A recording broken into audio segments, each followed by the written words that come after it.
Tu attends quelque chose? Simplement une question. Ah bon, c'est là-bas que ça va se passer? Non, non, c'est ici, mais c'est la présentation d'abord officielle. Et après, vous allez... Après, on arrête pour une minute pour que les gens qui vont parler, que ce soit Ah ici. bon, alors, d'accord, Oui, on commence. on commence.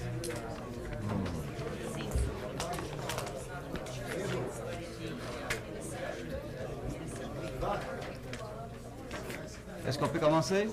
Can we begin? Okay. This morning, Professor Isajiw, University of Toronto, will concentrate his analysis on the consequences of the famine on the structure of Ukrainian society. We'll start immediately with the presentation of Professor Isajiw. Thank you, Professor Keys. Large demographic changes in any society are bound to leave consequences on the social structure of that society. The starvation and death of the 6 to 10 million Ukrainian peasants in 1930 was a sudden demographic change of unprecedented proportions and thus had a long-ranging effect on the social structure of the Ukrainian society for decades to come.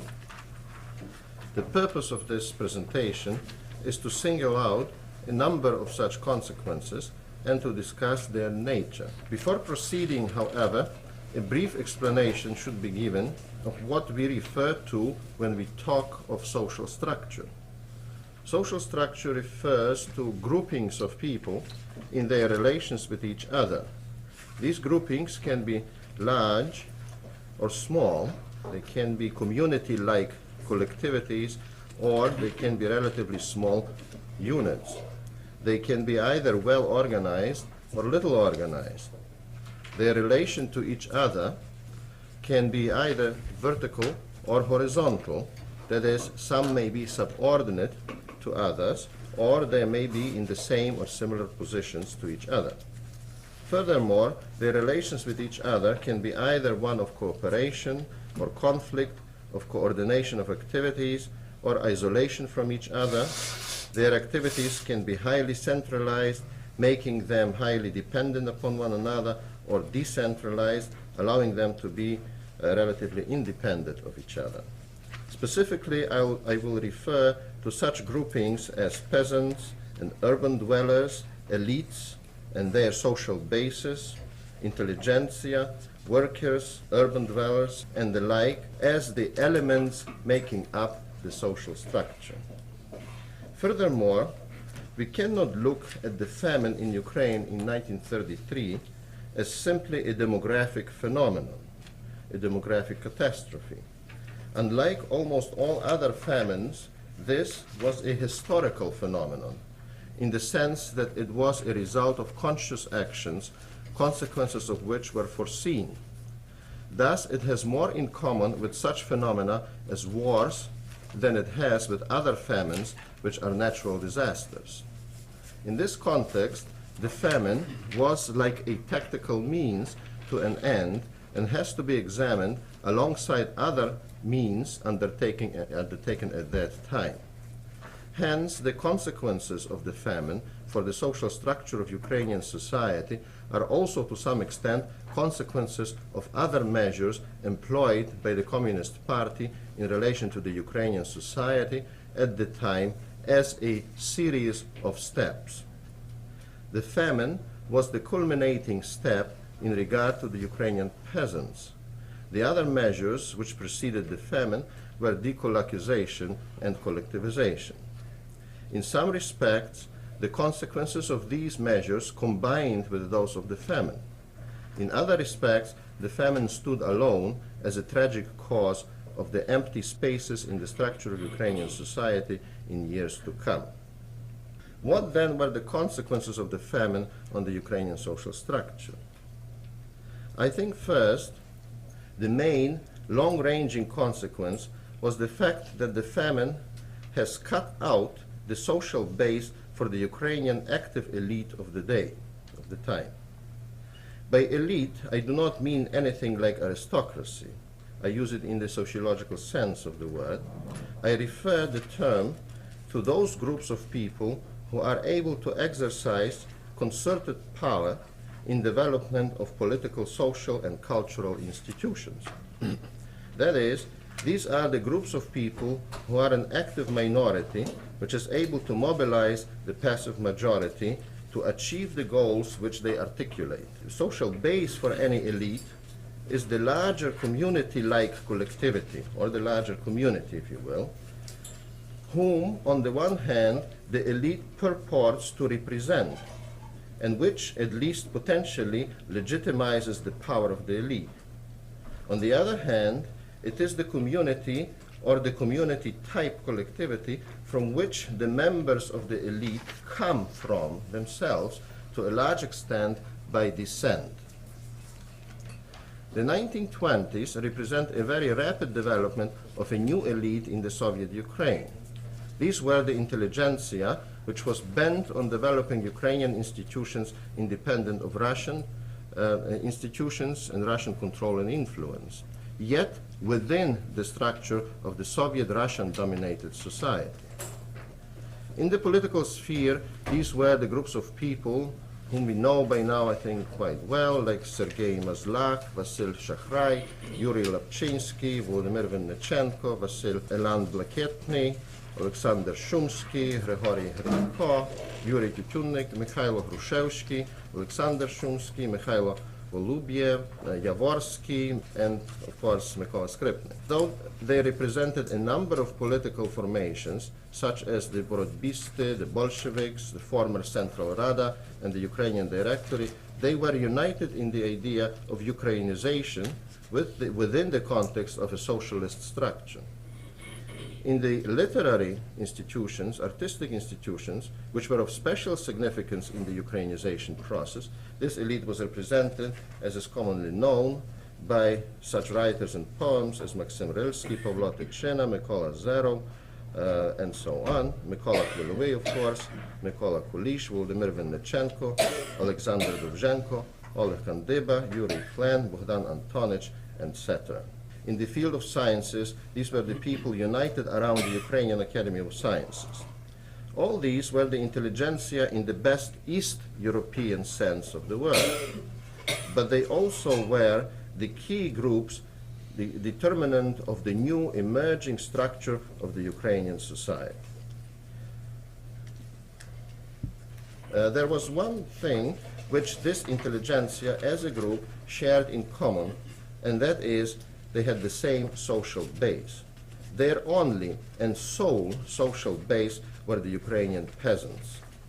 This not only in the sense that the ancestors of most of this intelligentsia were of peasant background, but also in the sense that they could count on the peasants for political support, and the peasants ultimately were the main body of people on whose behalf they acted, and who, we can say, expected the intelligentsia to act on their behalf. The socialist ideology of this intelligentsia, which was never purely Marxist, and in this regard was contrary to Marx, was basically peasant-oriented. Some social thinkers, such as Vyacheslav Lipinsky, saw the weakness of the entire Ukrainian movement, even before the revolution, in the fact that it was led by the intelligentsia rather than by the elite of the productive classes. Some 14 or more years before the famine, it might have been possible for such elite, other than the peasant-based elite, to build an independent Ukrainian social structure, as well as to include some urban classes in its social base. But towards the end of the 20s, this would have been a purely academic issue in eastern Ukraine. For better or worse, the only social class that could undertake the building of an autonomous social structure was the intelligentsia, and the only base it had for its activities were the peasants. Thus, a basic structural consequence of the physical destruction of 6 to 10 million Ukrainian peasants, which might have been, as a matter of fact, something like 40 or perhaps even approaching 50% of all peasants in the Soviet Ukrainian, if you include the dekolekization and other things. This was the destruction, of course, of the social base of the elite of the Ukrainization process. The physical destruction of the elite itself followed shortly. This was not an unintended consequence. The Communist Party was quite aware of the role the peasants performed as a base for all Ukrainian movements, already in terms of collectivization process itself. We could say that the Communist Party were a good sociologists from that point of view. Soviet papers such as the Proletarska Pravda proclaimed that the aim of collectivization was to destroy the social basis of Ukrainian nationalism, which was the individual peasant agriculture. Stalin himself linked the nationality question with peasantry. Dekolakization, which took place a few years previous, has already removed perhaps the most active layers of the link between the peasantry and the intelligentsia. Collectivization removed any direct control or influence that the increasingly more powerful Ukrainian intelligentsia had over the peasants. And finally, the famine pretty much removed the base from the intelligentsia for years to come. It is important to remember that the impact on the structure has to be measured here in terms of generations. That is, it takes at least a generation of people or two to congeal into an active group or an active elite from an existing social base, and this only under favorable conditions. But when the base itself is so seriously damaged, emergence of any new elite may be delayed for 2 or 3 or even more generations to come. We can say that as a result of the famine, any new peasant-based elite, in the sociological sense of the word, has not clearly emerged or congealed until today, although late 60s and 70s did show some new beginnings. To what extent a new Ukrainian elite can emerge with a purely urban social base is still a completely open question. Another consequence of the famine has to do with the relationship which famine or hunger have to the power of the ruling authorities. Sociologist P.A. Sorokin has pointed out that throughout history, hunger and famines have functioned very much like wars in that they called for centralized action by the authorities. But he also indicates that the cause and effect in this case can and in history often have been interchangeable. That is, like wars, hunger and famine have been used by ruling authorities as means of centralizing and increasing their power over their subordinate populations, and especially as means of gaining or maintaining absolute dictatorial power over populations devoid of any rights.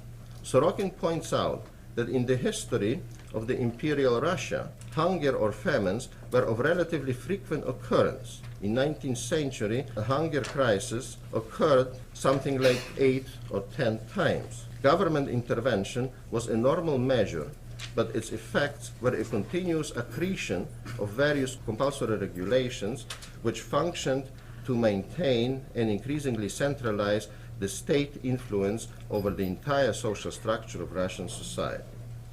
Thus, for example, the idea of sovkhozes and kolkhozes was already tried in Russia just about 100 years before the Soviet collectivization of peasants.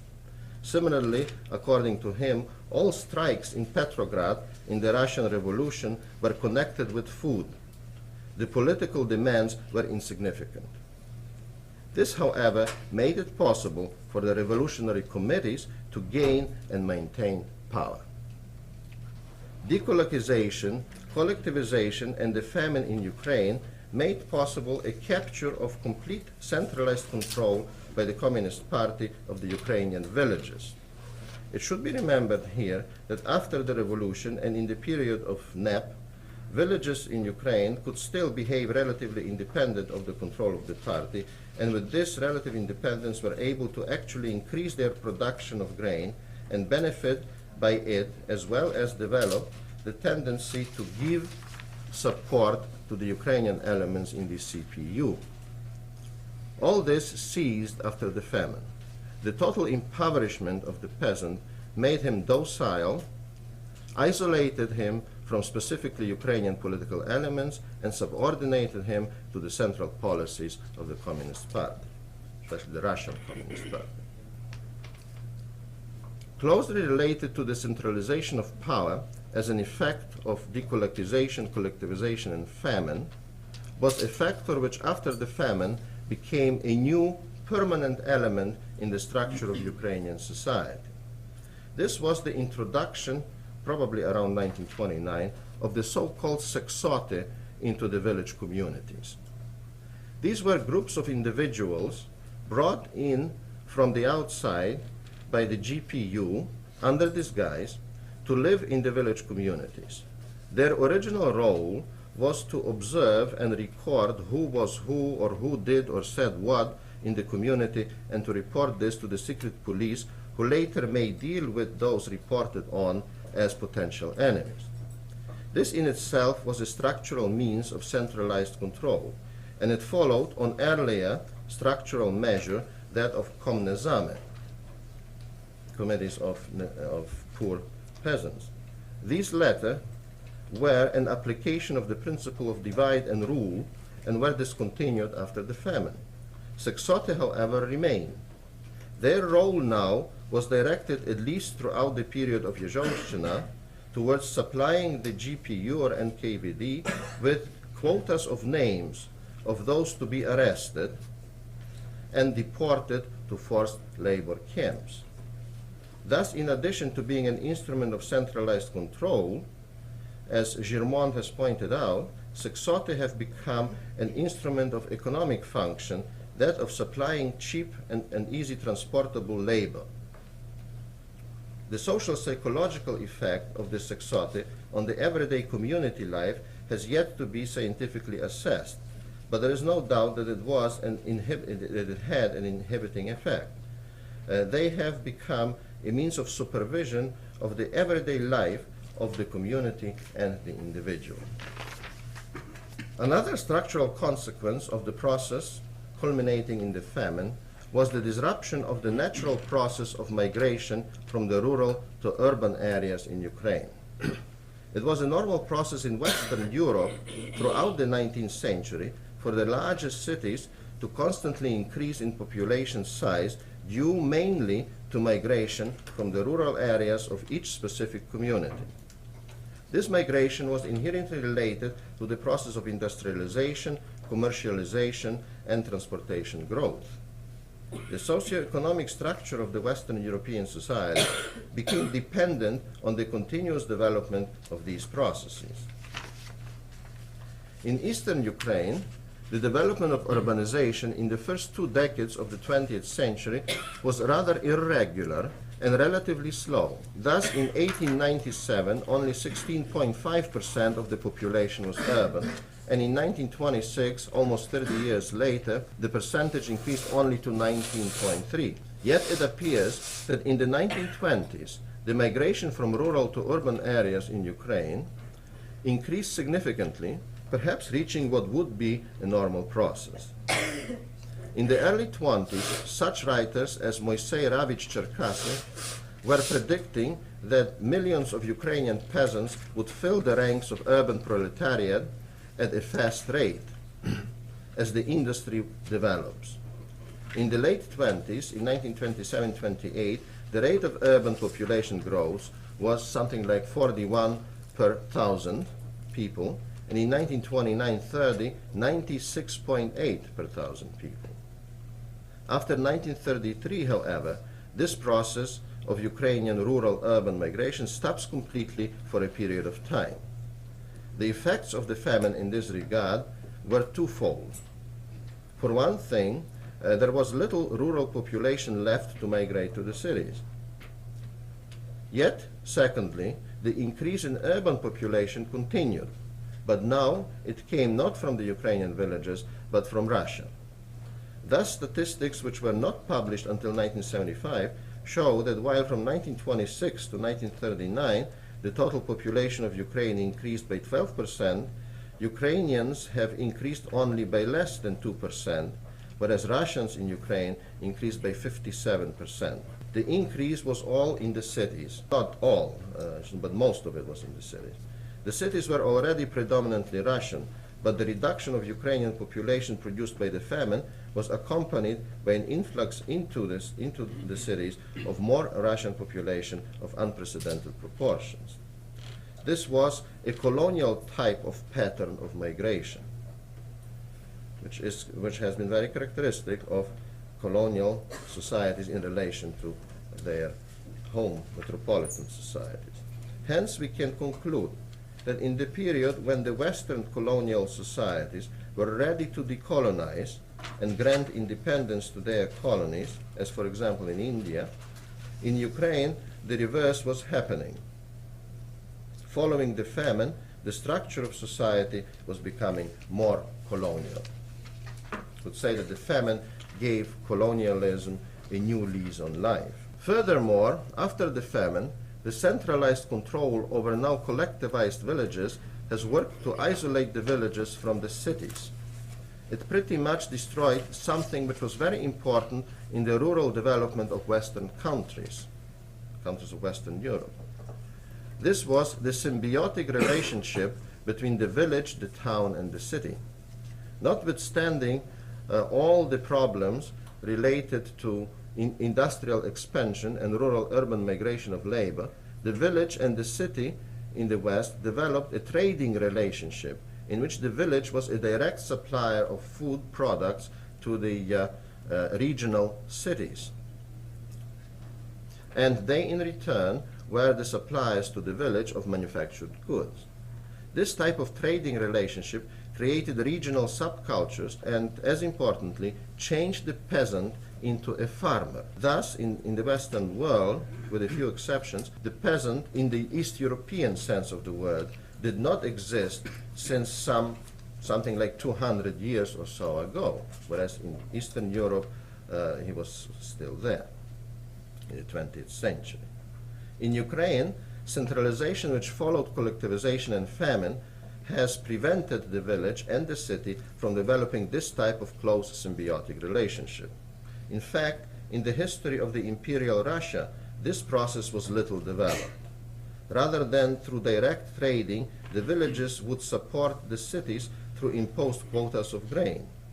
As Sorokin put it, the practice of the cities raiding villages for grain was not uncommon.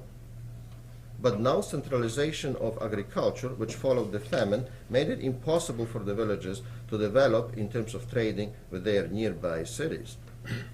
The village has thus remained isolated from the city. The peasant has become an anomaly.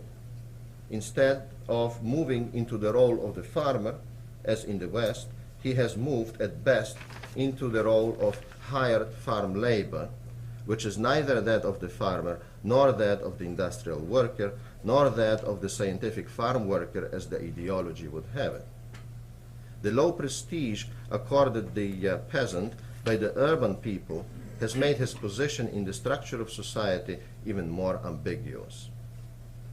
The last consequence to be taken up here is of social psychological nature. The social structure of any social system develops and changes normally in relation to increased level of common self-consciousness of its members. This includes both a future and a past direction of consciousness. That is, it involves shared aspirations and expectations in regard to the future and shared awareness and articulation of knowledge about the common past.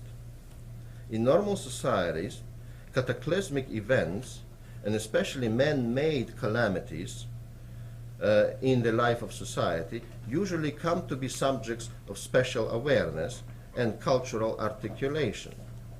Scholarly analysis of these events are undertaken, books are written about them, religious services are held for the victims, etc., something like we are doing today in regard to the famine. In short, attempts are made to find the meaning of these calamities so that ways could be found to avoid them in the future. The Great Famine in Ukraine was followed by continued official cover-up attempts in Soviet Ukraine.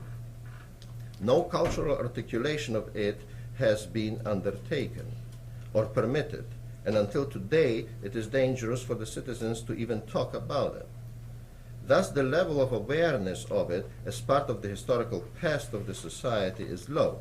This does not mean that there is no knowledge of it at all among the people. In fact, it appears that there is a vague degree of knowledge about it. Yet the fact of lack of articulation of this knowledge in terms of culture results in attitudes of ambiguity towards the society's past. This, I think, has structural consequences. No definite elite can congeal and develop if its awareness of its society's past is completely ambiguous. Hence, even after years after the famine, the continued efforts to cover up its occurrence inhibits, along with other factors, the development of an indigenous social structure. We can conclude, therefore, that the many consequences of the Great Famine upon the structure of Ukrainian society have been long-reaching and far-ranging. Thank you, Professor Isajiw.